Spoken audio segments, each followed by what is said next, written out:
It was June 13th, 1999. It was cold, even though it was summer.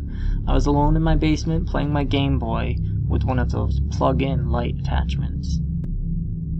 Nothing really out of the ordinary happened until it started to rain. In fact, it was a rather big storm. I was in the basement while my parents were upstairs when the lights flickered.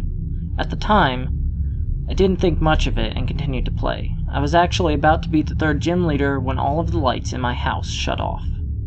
As a 6-year-old, I was pretty frightened. Nothing like this had ever happened before. It was so dark, so eerie. I ran upstairs as quickly as I could, while carrying the Game Boy, as it was my only source of light, and looked for my parents. I ran into every room looking for them, and they weren't there. Then I started to hear things.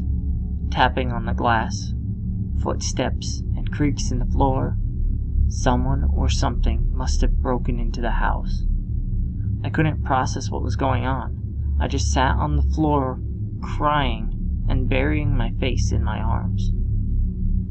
That was when I heard something slowly coming up the basement stairs.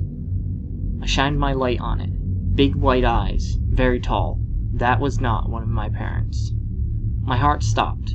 It almost reached the top of the stairs, and at this point I was paralyzed with fear.